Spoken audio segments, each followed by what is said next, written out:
Good to go, guys.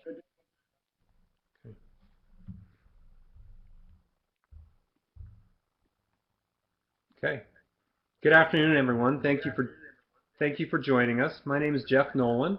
I'm a member of the advisory board for the University of Vermont's Continuing Distance Education's Legal Issues in Higher Education Conference. Welcome to the fifth in our series of 6 Legal Issues in Higher Education summer webinars. We're pleased to connect with you remotely and to be able to keep the conversation going about the new Title IX regulations. Today's topic is informal resolutions and restorative practices under the new Title IX regulations webinar, under the new Title IX regulations. We expect and hope for an engaging discussion today. Please post your questions to the chat for our expert panelists to discuss, and I will relay them to the panelists, and we really do want to encourage you to do that so we can have some interaction. I'd like to welcome the presenters. First is Megan Farrell. Megan is Title IX and Civil Rights Officer at the Palo Alto Unified School District. Welcome, Megan. Next, we have Chelsea Jacoby. Chelsea is the Title IX Coordinator at the College of New Jersey. Welcome, Chelsea. And then we have Carrie Landrum.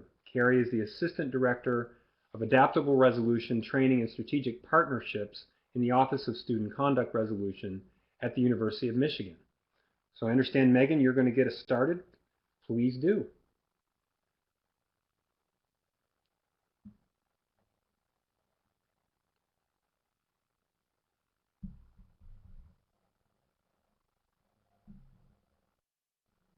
Start off talking about informal resolution under Title IX with a particular focus on the new rules or new regulations under Title IX that were released in May and have an effective date of August 14th. And then we're going to talk specifically around restorative justice as an informal resolution method for Title IX matters. And we have 2 experts that are going to walk us through what exactly restorative justice is, how to use it in Title IX, and how 2 colleges are using it currently, and the success and challenges that they're facing with regard to that. At any time during this discussion, please feel free to put into the chat any questions you have, and we'll try to answer them contemporaneously with our discussion, but also at the end. Oh, shoot.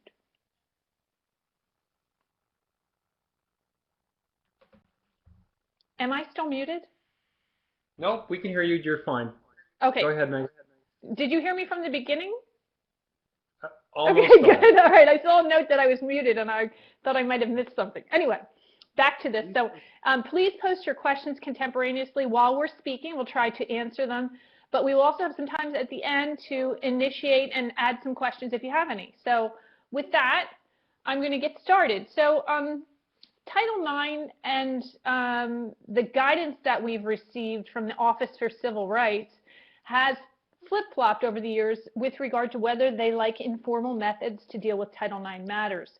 So as far back as 1997, we see some OCR guidance that talks about the welcomeness of behavior and sexual harassment in schools, that when there is a power differential, so when we're talking about an employee harassing a student, a coach harassing a student, maybe a teacher harassing a student, that there is some level of power differential there that makes it difficult to utilize the informal method of mediation to resolve that matter. So there was concerns as far back as 1997 from the government's perspective around Title IX that there may be this power differential that could influence whether informal methods are really the best way to resolve these kinds of matters. That guidance in 1997 said it was not appropriate for a student who's complaining of harassment to be required to work out the problem directly with the individual that's harassing him or her. So the situation could be a power differential because of that employment situation, or just the fact that there's been a victim of harassment and a perpetrator of harassment. There might be some kind of power differential there with regard to social standing, with regard to age of students, that might influence whether that's really a good idea. In 1998 and 1999 is when we have our important case law decisions at the Supreme Court, first setting the deliberate indifference standard, and then talking about how individual students have a private right of action. In other words, saying that students can gain money if they sue under Title IX and deliberate indifference is proven.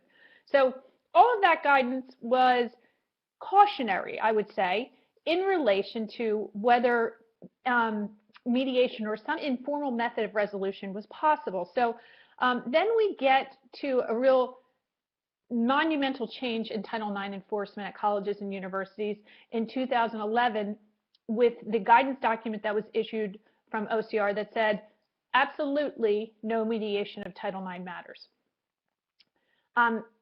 They didn't say it loud enough then, so in 2014 they issued other guidance that said absolutely no mediation of Title IX matters. So at that point we had a real red light on mediation.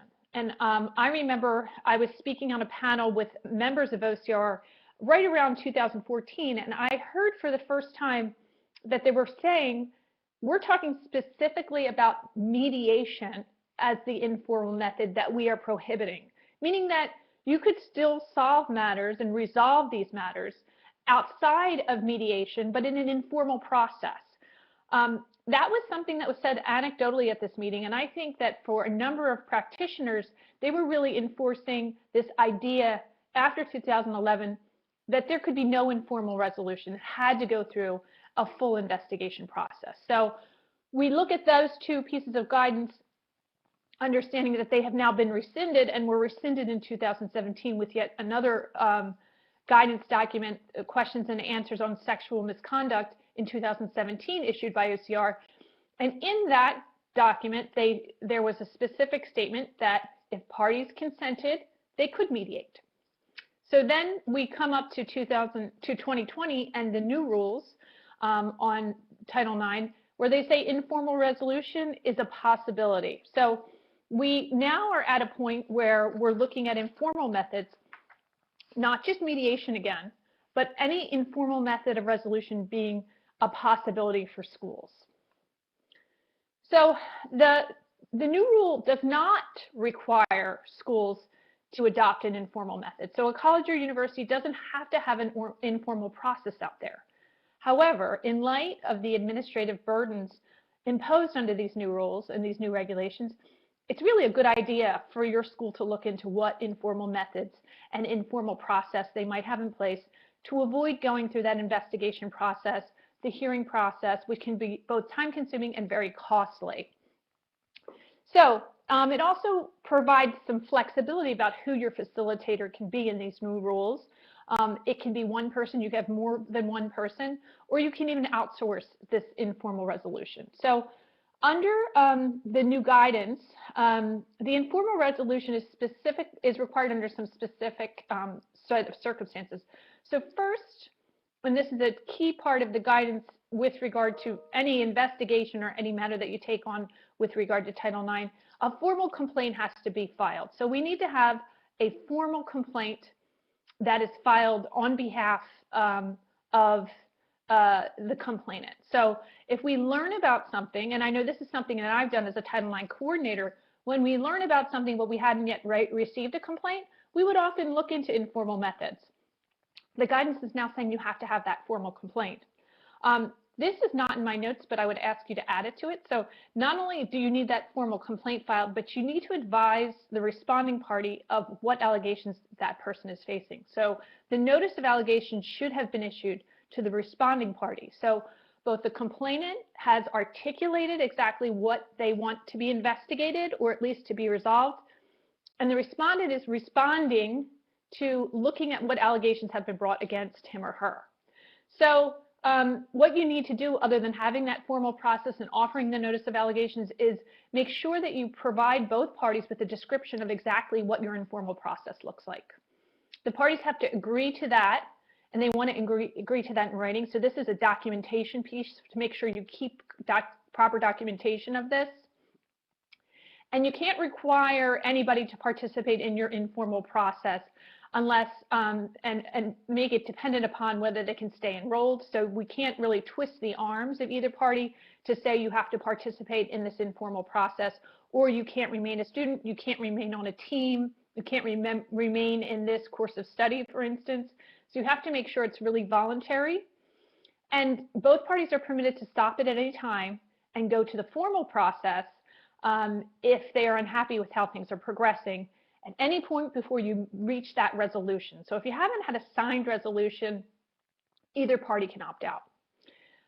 One important provision in these new rules is that informal resolution is never permitted if you have allegations of sexual harassment and the complaining party is a student and the responding party is an employee. So back again to that idea of a power differential, we never really want to present students with a situation where they're responding to an employee in an informal resolution process.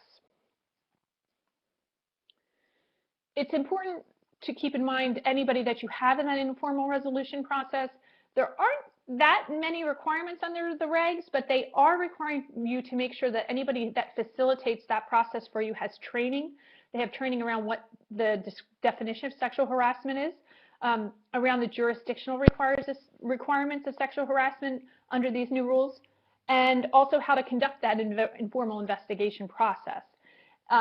Something that's big across the rules and certainly in this informal resolution part is that you need to make sure that those facilitators are avoiding bias, conflicts of interest, and that they're serving impartially. So as I mentioned, mediation was a type of informal resolution that's been mentioned in guidance from OCR for many years. What the whole umbrella of informal resolution includes a lot of different things. So as you look at what processes there might be, you might have an arbitration process, a mediation process, some facilitated negotiation process, and then, of course, restorative justice is just one of the methods you might utilize in your informal process. Restorative justice is a theory of justice that emphasizes repairing the harm caused by negative behavior. So that's just one description, short description of what restorative justice is. And I noticed that we have one question that I just want to answer before I turn things over to our restorative justice experts. Would you have a description of the informal resolution process in the notices to parties? I would say that you want to do your notice of allegations as one kind of document that mentions that informal process, but I would have my informal process sort of as an attachment to that letter so that I could have it available for everyone. So I wouldn't want it to necessarily embed it in that notice of allegations, but I would include it. So here's our informal resolution process. The reason why I like that document to be an independent paper or document is because then we bring that to the informal process and we have it sitting there with us. And we say, hey, here are the rules of our informal resolution process. So you can embed it in your notice. You certainly want to embed the option of using informal resolution, but sort of the details of that, I would say put it on a separate letter. And then I'm going to now turn it over to our other experts who will give you their opinion on that as well. So with that, I'm going to turn things over to Carrie. Thank you, Megan. Can you hear me okay? I can hear you. Yep, go ahead. Great. So it's my job here to share an overview of restorative justice, recognizing that everybody who's tuning in may not understand, or have a full comprehension about restorative justice. So first, I wanted to share that it's both a theory and a set of practices. It's also known as restorative practices. It's a theory of justice that's relational rather than punitive or retributive. So it centers people and relationship and the harm and effects of wrongs on relationships at all levels, whether individual or group or even the community. It's also a worldview and even a way of engagement. Some people do use the term restorative justice or restorative practices loosely to define an alternative process for doing justice, like, for example, informal resolution. But these practices may not necessarily reflect restorative principles, and to the extent that that's the case, they would not actually be restorative. I wanted to share a little bit about the historical origins and roots of restorative practices in Indigenous peacemaking and also victim offender mediation. So restorative justice, or RJ, is a modern term that just came into fashion in the last few decades. But the principles and relational forms of justice and peacemaking that they represent and need to embody are actually time immemorial as long as humanity has been living in community. Restorative justice is rooted in Indigenous peacemaking practices across the globe, particularly Native American and First Nations people of this continent, including the Anishinaabeg, who stewarded the land I'm currently on in Michigami, as the Ojibwe named Michigan, and also especially the Navajo or Diné people and other tribes of the Southwest.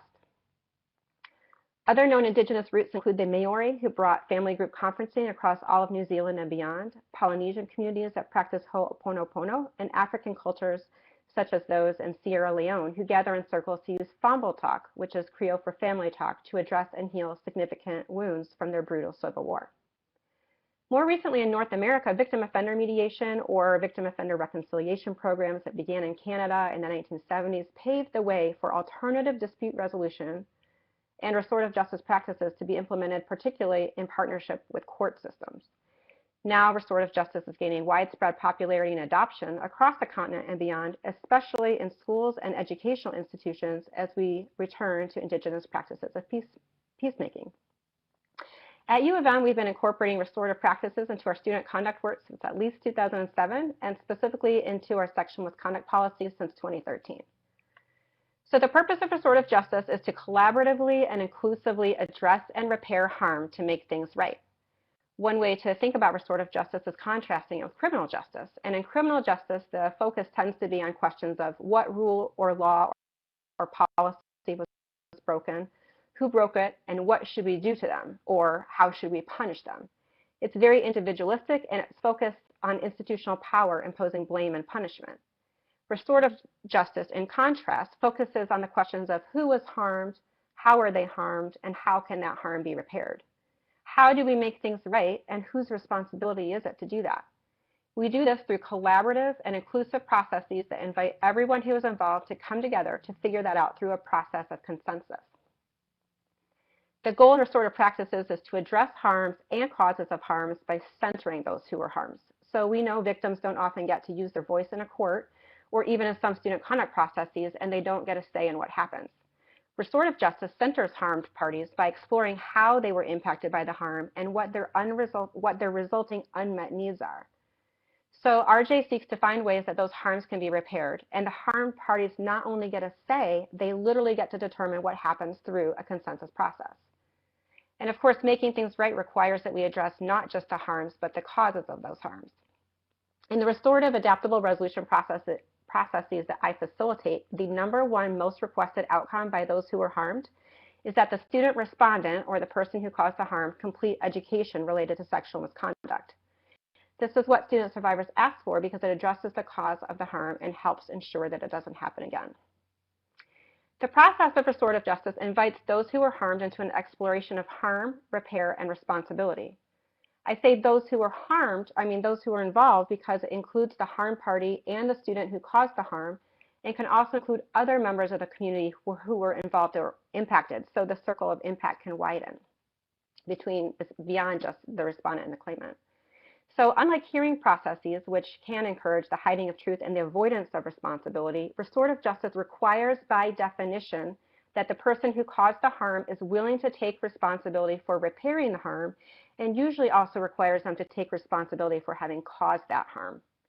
At the University of Michigan, our sexual misconduct policy describes adaptable resolution as, and I quote from our policy, generally designed to allow a respondent to acknowledge harm and accept responsibility for repairing harm to the extent possible experienced by the claimant and or the university community. Additionally, accountability by those who caused harm is a key component of restorative justice, and this is one thing that makes it distinct from mediation. So when the Department of Education was saying no mediation, we at U of M interpreted that, well, what we're doing is restorative practices, and that's different from mediation. So in mediation, typically the people involved are referred to as disputants, and there's an assumption in mediation that the disputant's claims are equally valid. Additionally, each party is often expected to compromise and give a little to find some kind of solution. But in restorative justice, there are distinct roles of the participants. One is a person who experienced harm or wrongdoing, and the other is a person who is taking responsibility for having caused or contributed to that harm or wrongdoing. It's then the responsibility of the wrongdoer to repair harm to the person or people who were harmed. And restorative justice additionally incorporates the theory of justice mentioned earlier and the related set of values. These values include, and are not limited to, interconnectedness, particularity, respect, support, accountability, agency, choice, and voice, and even healing and wholeness. I say interconnectedness because we are all caught up in a web of relationships, and a college campus in particular has a very complicated and tight web of relationships, and this definitely impacts the cases I see in adaptable resolution. And I mentioned particularity because it relates to individuality. Every person's vision of justice or putting things right may look different, and so the solution ought to be unique to that person. Some conduct processes assume that X violation should equal Y sanction or outcome, but RJ simply seeks to meet the needs of the person who is harmed, and that could look like a variety of different things. A fundamental part of restorative justice is respect, and this is respect for everyone who is involved, the person who is harmed as well as the wrongdoer. Most RJ practitioners stay away from words like offender because it can serve to dehumanize a person, and it's imperative in RJ that everyone is treated with dignity and respect. This is key because treating people respectfully encourages and allows them to take accountability and to learn from the process and to be better. Another common way of thinking about RJ is thinking about it as equitably balancing support and accountability. Criminal systems in our country tend to be extremely punitive and high on control and accountability with little to no support for actually transforming or quote unquote rehabilitating someone, but RJ has a lot more success and effectiveness in producing transformative outcomes for everyone involved. And then we have agency, choice, and voice, which of course those in survivor or victim advocacy work know is essential to offer to those trying to heal from harm. And agency, choice, and voice is also important and helpful for the wrongdoer or respondent as well in taking accountability. And some additional values include empowerment, healing, and wholeness that are often incorporated into RJ. So why might we want to use restorative justice on a college campus? Well, to begin with, they're rehumanizing. They're humanizing processes for all parties involved. They're also person-centered or student-centered, and of course, student affairs professionals and universities ought to be student-centered. And there's no more student-centered process than restorative justice, as it literally centers the student who experienced the harm and the student who caused the harm to come together and for them to figure out how to address and repair the situation. It also acknowledges that our students are learners and developing humans. Their brains are literally still developing in most cases, and we can help them learn how to do better. Just like when Maya Angelou said, do the best you can until you know better. Then when you know better, you do better. And students learn more through RJ than they usually do in a hearing process. As I mentioned before, it allows for support and accountability, and like challenge and support, this process really helps students to be reflective learners, and the support allows them to grow and learn from the process itself and the experience. It also addresses harms and their causes. So by addressing causes of harms, it promotes safety and it promotes learning. We're making our campuses more safe when we address these causes of harm. And of course, it gives students and survivors more control over process and outcome and gives agency, choice, and voice, as I mentioned. And hearings don't allow agency, voice, and choice in terms of process and outcome, right? Because a third party is making the decision on outcome. And we know that these things are critical, particularly when working with survivors of sexual violence. So restorative justice can help address those agency needs and empowerment needs. The process also allows for creativity and creative processes and solutions that are tailored and individualized. And as I mentioned before, restorative justice is a relational justice. And we know that sexual misconduct tends to be a relational harm. It's often happening between students who are in a consenting romantic or sexual relationship, and that's certainly been the case in many of the cases that I've facilitated. And where that's not true, the students are usually in other types of relationships, like being roommates or classmates, or they're in the same student organization, or they're in the same living and learning community, or the same academic program. And especially when they're in long-term relationships like the same PhD program where they're in it for years together, it's really helpful to have matters addressed using a relational form of justice. And then, as Chelsea will talk more about, it is less time and resource intensive than investigative resolution to use informal processes and to use restorative justice. One of my favorite reasons for employing restorative practices is that it's not trauma-inducing, and it may, in fact, be trauma-healing. We know that sexual misconduct proceedings on college campuses often cause harm and are trauma-inducing themselves. I've heard many student survivors who've gone through these processes across the nation have said that the process itself, the hearing process, was more harming to them than the original incident of misconduct, which is pretty messed up in my opinion. So restorative justice is trauma-informed and trauma-healing, and trauma by definition comes from the Greek word traumat, which means to wound. And so restorative justice specifically attends to harms and wounds. And so it's trauma informed and it's trauma healing. By the way, trauma-informed care realizes, recognizes, and responds to trauma and seeks to resist or prevent re-traumatization, and restorative justice does this. It also creates the space and conditions for true justice and healing. It encourages and promotes personal transformation and growth, which hearings are unlikely to do.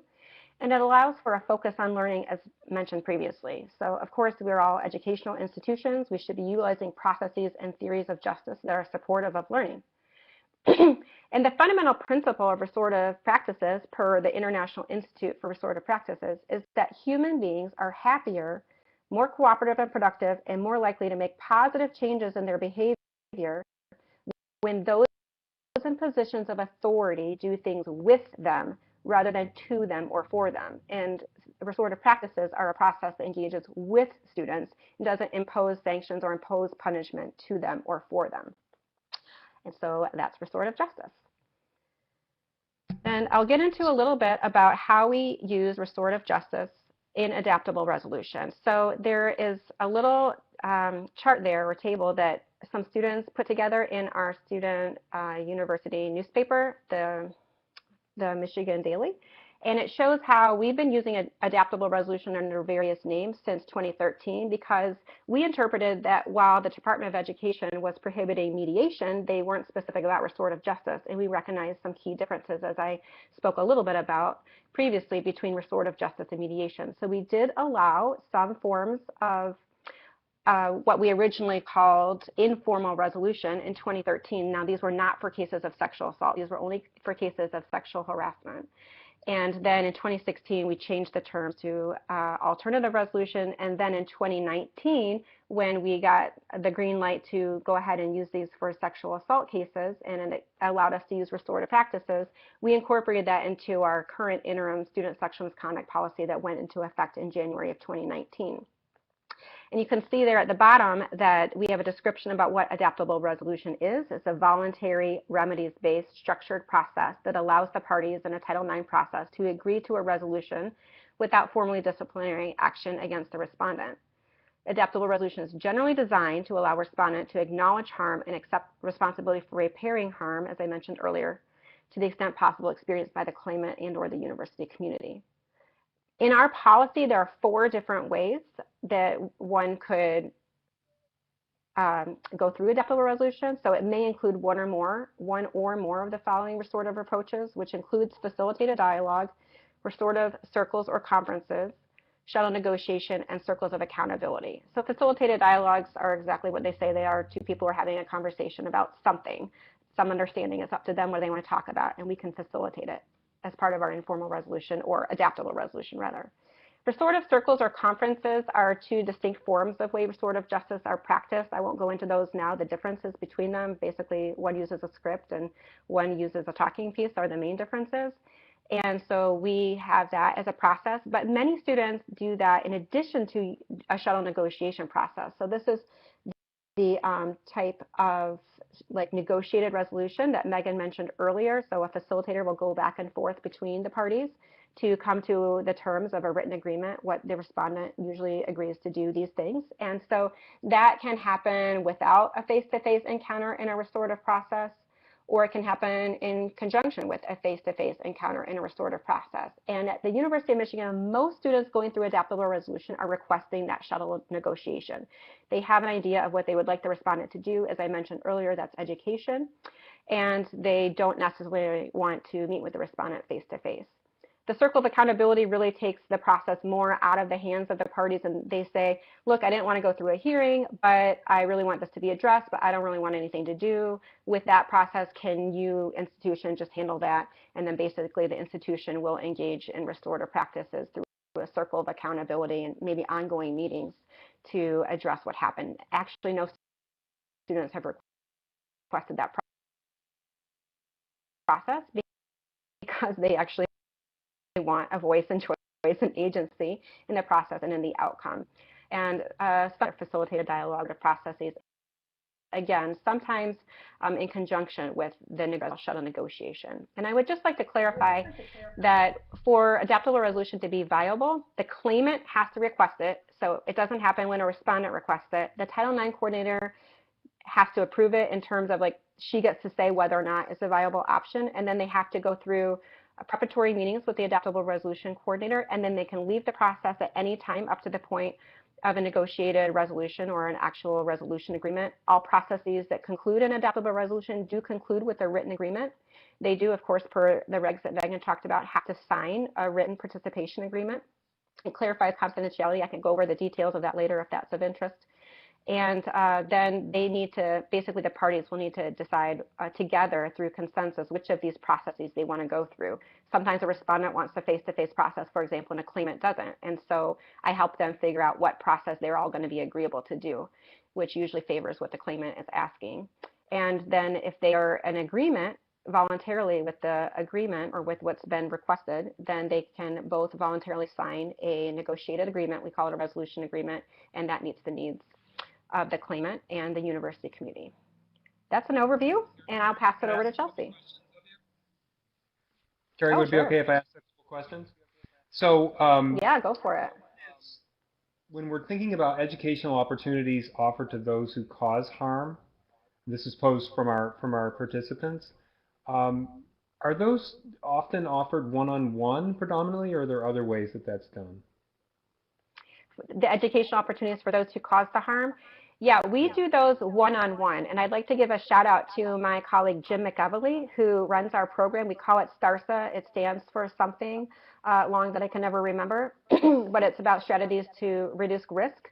And it's a one-on-one tailored program. Students meet for an hour with the facilitator, and they do that regularly, like every week, for the number of times that the facilitator determines is appropriate. Usually it's on average between 8 to 12 sessions. They're, again, 1 hour, one-on-one tailored. It's a really great program, and I've heard basically every feedback I've heard from respondents about it says it's a valuable opportunity, that they appreciated the learning, that they felt treated with respect and dignity, that it was a good use of their time, and they describe Jim in particular as fantastic to work with. And so you have a respondent who's not gone through a hearing in the cases that I'm thinking about, but they do also go through these as sanctions.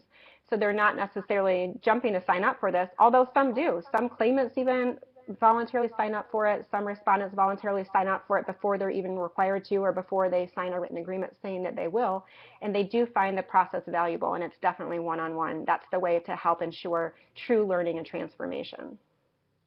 Okay. And another question that's been posed, in what ways does your office or your function at the university partner with individuals responsible for sexual violence prevention on campus, if you do? So we have a sexual assault prevention and awareness center on campus. They have survivor advocates. Those advocates sometimes accompany students into our meetings. We have intake meetings with students, whether they're going through a hearing or adaptable resolution. Some of my adaptable resolution preparatory meetings include survivor advocates in the process. I had a case this summer where I reached out to survivor advocate to make sure that I had an request from a claimant that I wanted, from the respondent rather, that I wanted to communicate to a claimant, and I wanted to ensure that my request didn't negatively impact that claimant. And so I reached out to the survivor advocate separately, who had, the student had given written consent for us to share that information with the advocate. And I worked with that advocate to ensure that we are basically, that I was engaging in a trauma-informed way with the claimant as I shared information that was requested to be shared by the respondent. Great. Now, one of our participants heard you mention what they thought was maybe a national organization, like a certifying agency for restorative justice. Is that something that you meant to say? I did make a brief reference to the International Institute for Restorative Practices. They do offer some certification in restorative justice.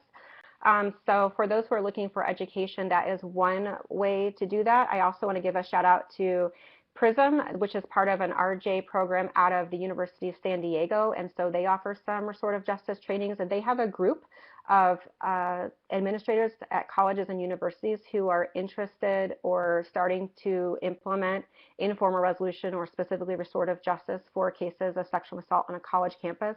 So PRISM, PRISM, stands for Promoting Restorative Initiatives for Sexual Misconduct on College Campuses, and there's a website, and I encourage folks to check out that website and those training opportunities.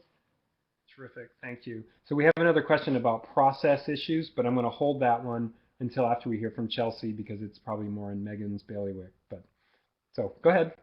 Thanks for clarifying. And there we go. Oh, it's Chelsea's slide. Perfect. Perfect segue. Can you hear me? We can. Thank you. Great. Good afternoon, everyone.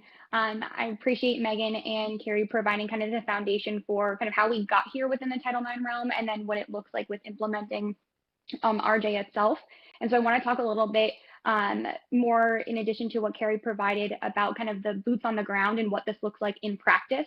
And so similar to kind of the trajectory at University of Michigan that Carrie had been explaining, at the College of New Jersey, prior to 2017, the former Title IX coordinator had started to kind of see this trend where students would consistently report and express that, look, I'm not interested in getting this person in trouble. I simply just want, one, to receive resources, but I want the student to understand the impact their behavior has had on me, change that behavior, and then not engage in it again moving forward.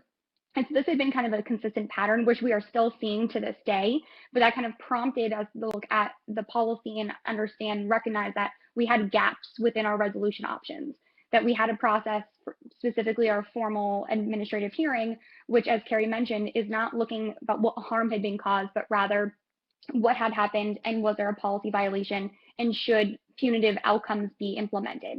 And it really doesn't look to repair any harm that's been caused or experienced. And so the previous Title IX coordinator dove into looking at forms of research and reviewing current practices. And there were not at the time a lot of institutions who were implementing these practices. And so really was kind of taking the foundations of restorative justice and applying it in a setting that worked with our student needs and within the confines of the educational community. And so from there, kind of that needs assessment was done, and I'll tie in that a little bit more for those who are looking to implement these processes, figuring out what your campus needs and what that looks like, and then how we can create processes to address those and meet them. And so that was conducted, and a policy had been drafted, and it was formally implemented in our Title IX policy in 2017 to be able to utilize our alternative resolution process for cases involving sexual misconduct. And so from there, we kind of kickstarted a bunch of trainings for staff to help implement these processes.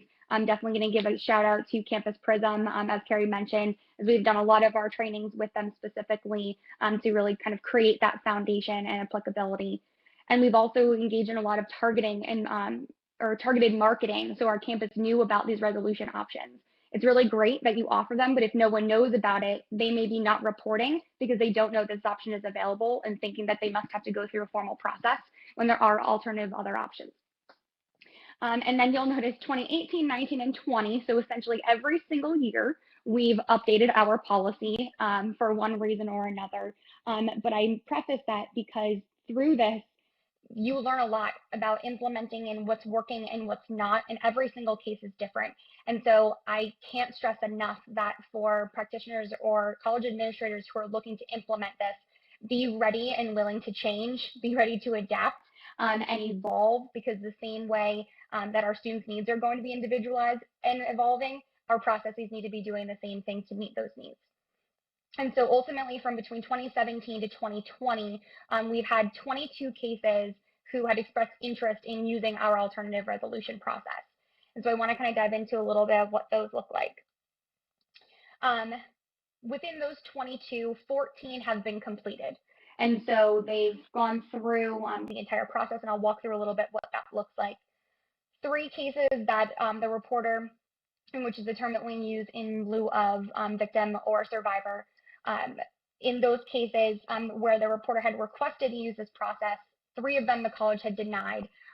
The instances where we would typically do that are, one, if we're looking at a case involving a repeat respondent, if perhaps there had been egregious bodily harm or a weapon used where perhaps they may cause a greater threat to the campus community, and in instances where the harmed party is a minor or there may be active or ongoing child abuse. Those are kind of our four main buckets that we would say at the college, let's take a look at this to see if this is appropriate. Each one is evaluated on a case-by-case basis. That's kind of our foundations of where we'll start with. There were 3 cases where the respondent had denied. One had preferred to use a formal process, and other 2 had kind of expressed that given the previous relationship they'd had with the reporter, like we've talked about this before, I thought that this was resolved. I really don't want to rehash all of this again and move forward. And then 2, the reporter changed their mind. And so I think these are equally as important to consider as our 14 other completed cases, where in this situation, one of them had decided to go through with a formal process, but one in particular had worked with us to create the entire contract, which I'll explain in a moment, exactly what they felt like they needed the respondent to hear, see, completely engage in to repair that harm. And just before we were going to reach out to contact the respondent and request an opportunity to meet, the reporter had actually seen them that weekend, sat down, and was able to have an entire dialogue with the respondent. And she reached out and was like, I don't need you to do this anymore. You know, I felt empowered to kind of do this on my own. I knew what I needed. I knew what I could say. And I feel like I'm in a good place now that this is exactly what I wanted. And so even just kind of going through the steps of identifying for the student themselves of how perhaps they have experienced harm, what that looks like for them and what they might need to repair, that can also be a part of that healing journey as well. And so I wanted to talk a little bit about our process itself, and it's very similar to that of the University of Michigan, as Carrie explained before, with their adaptable resolution. But for incidents that are reported to the Office of Title IX, we go over with the reporter all of their rights, resources, and available resolution options. And should they express interest in the alternative resolution process, we'll talk through specifically, similar as I mentioned before, what would the respondent need to hear, see, complete, or engage in to recognize the harm that's been caused, identify the impact that that's had, as that's typically the greatest request that we're hearing from reporters, of the other person wanting them to recognize the impact that that's had. Commonly we hear, you know, it's not fair that this happened to me, and then they get to walk around on campus and nothing has changed in their life when everything has changed for me, and I want them to know that. And so we kind of talk through what this would have to kind of consist of. Oftentimes this uses the shuttle negotiation process, where we help craft that educational contract, which is then I will outreach to the respondent once the reporter approves the contract is good to go. And to kind of go along with what Megan said, I want to share another alternative to that perspective for the notice at the College of New Jersey. Currently, and however, with what Megan shared, perhaps we may want to reevaluate in certain circumstances now under the new regulations. But previously, what we had done is that outreach to respondent was simply, these are the allegations we received, right? Date, time, brief description. At this time, although this may constitute a possible policy violation, the reporter has requested interest in utilizing our alternative resolution process, which is brief description. Therefore, at this point, we will not be using any formal process. However, should that change, you will receive updated notice and notification of what that process would entail. And so ours are kind of combined, but it doesn't have the specific details of what their particular alternative resolution contract would look like, just more general. So some of the things that are typically included on this contract, I've listed here. Our 2 most common educational activities and restorative practices that are included on here is the salient analysis of interpersonal dynamics, which is a mouthful. So that's our SED workshop, and our impact statements.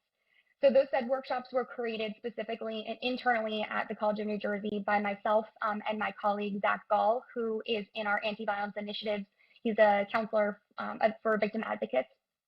And he was helping facilitate a lot of these workshops that were more informal, for lack of better words, and talking about what is consent, what do we know about it, how can we make sure that we're not kind of engaging in behaviors that led to us getting to this place initially.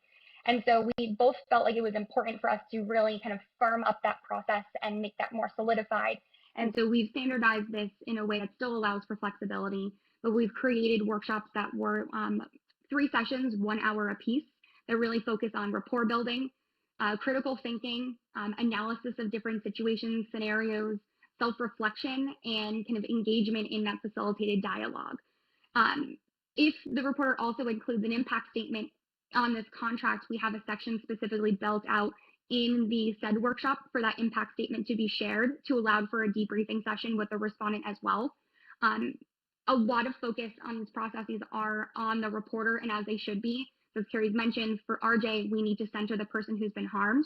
But at the same time, particularly if these processes are facilitated through our Title IX office or any other kind of name, but in the same capacity, it's important to recognize that we need to support both students as well. And we have to do that equitably, which means that it might look different for both. So at the very least, when we're sharing that impact statement, we don't want to just leave them hanging, right? And perhaps recognizing the first time that someone may have felt they engaged in this behavior or that they've ultimately changed someone's life in the way that they have, we want to be able to offer that debriefing session in addition to that.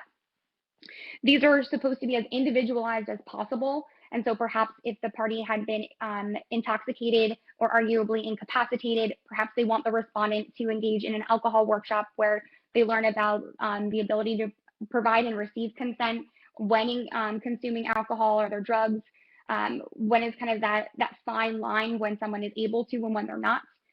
Perhaps they were interested in the other party understanding why perhaps they weren't acting, quote unquote, the way in which they would have imagined of someone being harmed. And we talk a lot about that neurobiology of the body in terms of trauma and harm, and perhaps the way in which we're communicating or reacting doesn't actually reflect what's internally going on due to that trauma. And again, this could be as unique depending on the situation as possible, and as it should, to be able to try and address the harm that that individual student had experienced. And so ultimately, to kind of craft this contract and facilitate this process, as Carrie mentioned, there's a lot less burden administratively on the institution when we look at kind of comparing our formal investigation process compared to our alternative resolution.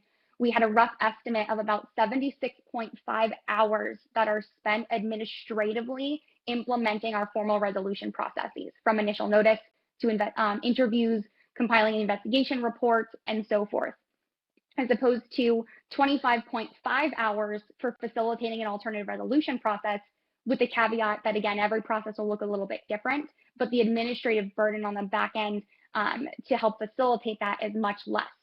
And so I know that there are oftentimes concerns of how do we generate buy-in, right? A school might be really interested in doing this, but they're getting pushback from their campus or perhaps general counsel. Maybe this isn't the right way to go. And so some of the kind of numbers of, when we're talking about staffing, there's also, I can't do this because I don't have enough staff. Well, it'll probably take you less time and administrative, requirements to facilitate these processes than our formals. Also, the litigation risk, and I'll have Megan talk a little bit more about that if there's time at the end, but for two people who are voluntarily agreeing to participate in this process and have that say of what they're willing to engage in or not, the possibility of perhaps someone suing for using an alternative resolution process might be very much less than that of our formal process, where again, those outcomes are imposed on someone without their decision or input. And so when we're looking at those pieces, that might be a way to kind of communicate that with our campus as well, with the most important reason being that this is requested by students. This is, at least on our campuses, as Carrie mentioned, both for University of Michigan and TCNJ, where they were looking for something else that we weren't offering. And when we're looking at the new regulations, the requirements basically in terms of the use of advisors, the cross-examination, the consideration of information, essentially requiring participation at a hearing in order for their participation to matter, there are a lot of obstacles that might keep people from wanting to engage in a process if that's the only one available. And so meeting the student need is obviously one of the major benefits of that. And I want to highlight some of the experiences in particular for students who have gone through our process. And so this is feedback specifically from reporters who have used our alternative resolution process and provided feedback at the end. And I've highlighted some little nuggets. Well, all of it is great, but I want to draw attention to some major pieces where one individual had shared, like they wanted a different way to hold someone accountable, right? Every single instance of sexual misconduct or violence is going to be different, and parties are going to have individual needs. To imagine that we'd have one resolution process that would meet the needs for every single party, such as our formal process, is completely unrealistic. And accountability looks very different for every party. And so recognizing that we're giving a platform for that to be achieved. And just a feeling of empowerment. One student said, this process allowed me to have a voice. Right? It gave me the opportunity to make a direct impact statement to my abuser where I could express all of those thoughts I wish I had said to him sooner after he hit me. It was definitely not easy, but I finally got the closure I needed, and it allowed me to feel empowered. Right? I wanted them to reflect and possibly engage in behavior change. And now I feel at peace. Right? And so those are powerful kind of read in terms of a reporter's experience, but equally as so from that of our respondents. As Carrie mentioned, that the greatest way to start to enact behavior change is to engage the parties in that process, but also really focus on the education. And so when we look at some of the feedback from our respondents who participated, many of which in those workshops and receiving of an impact statement, they expressed that the process felt validating, right? They felt that they were able to relate a lot to what happened in their own relationships and their own situations through those dialogues. They were surprised at how relatable that learning experience was, right? And feeling that they're not alone in perhaps some of the initial thought processes or perceptions that go along with consent and all of those gray areas along the way. They found it incredibly beneficial and helpful, an overall positive experience. And to be able to see for a respondent's perspective, one had shared, it was very important to me that I grew and learned my lessons so I can make better decisions in the future. To be able to offer that opportunity within a formal process, I don't want to say it's impossible, but our formal processes, the respondent only has the chance to learn the impact for the reporter truly if they are found responsible. And that does not necessarily mean that the behavior didn't occur, but rather there wasn't enough for a finding of responsibility. And so they may leave and not understanding, even if not responsible, the impact that they may have had on that other party. And tying into that last piece, one person shared after hearing an impact statement where they had identified the respondent as a rapist, right? I was raped. And they had said that the hardest thing for them to read was her using that word. And they had shared, I think she chose that word because of the impact that it's had on her life, right? And so we can see these opportunities for growth and learning and development. And I can't emphasize enough the importance of focusing on the educational and restorative options that you would offer within your wheelhouse and your resources to be able to utilize these processes. It's great to have it in a process and a policy, but if you don't have anything to help carry that out, it's really going to be unfulfilling for both parties and not really address the harm that it was intended to do, and perhaps it may actually create or cause more harm. So the last little pieces in terms of lessons learned is be brave and go all in, but don't rush it, right? August 14th is 1 week away. I know those of us since May 6th have had a countdown, and now we're in single digits, and it's incredibly real. If you don't have these processes in place at this current moment, the ability to probably implement that in the next week is going to be very, very challenging. And so understand that it needs to be intentional and considering the long game of different situations that you may account for, and if your policy can accompany that as well as your resources. You need to dedicate a lot of time and intentionality to creating advantageous learning environments, because that is where that behavior change and reflection and learning will come along with that healing and repair. And you need to have set standards that will help guide decision making of when you're using these processes and when you're not. Similar to our formal process, we have situations where it's required and not. The same thing, we have to kind of have those frameworks for our own selves of when deciding whether to approve the use of a process or not, such as, is someone going to participate in good faith, right? Have they already engaged in this process? Has it worked? Do we want to do this again? And what harm might come from one way or another? And then being comfortable with change, right? Making updates after every few cases, whether it's your internal operating procedures or your policy at large, but recognizing that even though you have it solidified, there will always be room for things to adapt and evolve, and just being okay to do that. Terrific, Chelsea. Thank you so much. As we transition into a few minutes for questions, I'll just note in passing, as Chelsea just noted, we only have a few days left before our policies need to be publishable. Just remember that, as indicated, you don't have to have your entire informal resolution process built out if that's not something you have currently established.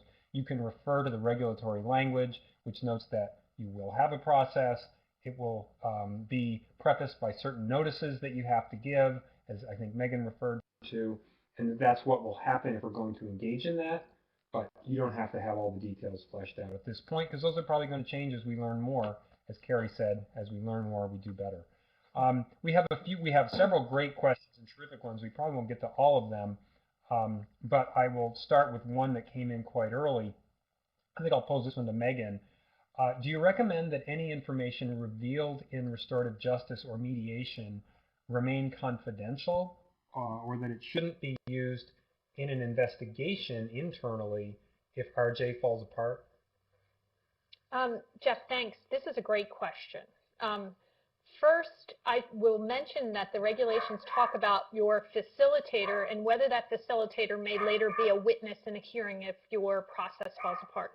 And the regulations are permissive in the sense that they say you can allow that person to be called as a witness, but it's also permissive that you can say that in your process that you won't. So I would say, just like in the court system, when you're engaged in some kind of informal resolution process, that's normally not admissible when you go to court.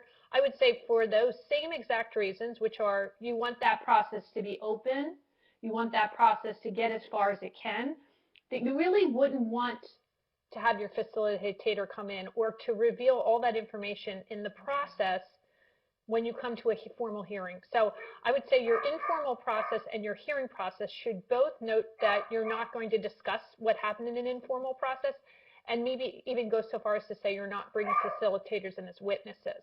A lot of times in RJ processes, we're looking for the harm to be acknowledged, some sort of apology for that harm rather than the behavior, because there may be discrepancy about the behavior. So I would try my best to keep that information out. Thank you. There's a question about terminology. The person asked, if colleges use the David Karp RJ term active accountability versus responsible, can that be done? There's a concern that the responsible sounds more like a policy violation. I can jump in there. So I can speak to that. I know I have many respondents who ask me, by signing this participation agreement or by signing the resolution agreement, am I admitting that I engaged in this behavior? Am I admitting that I engaged in a policy violation? And in fact, they are not admitting to a policy violation, and they're not even admitting that they caused a harm. Restorative practices generally require that the respondent acknowledge that they caused the harm, but because of concerns for litigation outside of our process and to encourage students to feel safe enough to participate in the process, we have diced it out with some very specific language that I will read to you as soon as I bring it up. I just had it. One sec. It says, well, I read it to you earlier. It was on a slide. It says, adaptable resolution is generally designed to allow a respondent to acknowledge harm and accept responsibility for repairing harm to the extent possible experienced by the claimant. But it doesn't actually say that they're taking responsibility for having caused harm. So we have a lot of creativity in the language that we're using. Sure, and that's very similar to our process. Did you want to add? It's just very similar to ours, and it's and or, right? And words matter. It's the respondent participating in this is acknowledging responsibility and or the harm that's caused. And so we also have a section where they sign their initials of stating that this does not indicate that a violation of a policy has been engaged upon, but rather, because we're not doing an investigation and we can't make those determinations, but we also have a separate sentence that explicates that out. And I know that there's a question here about the breach of that informal resolution. That's probably a good segue there, that they're also signing, at least for our process, for the respondent, of acknowledging that if I'm stating that I'm going to participate in this, I'm agreeing to participate in all components outlined on this contract. And if I fail to do so, I will be potentially charged with failure to comply with a college directive under the Title IX policy, where they've received punitive sanctions. So this is not a get out of jail free card, but rather I'm willing to engage in this.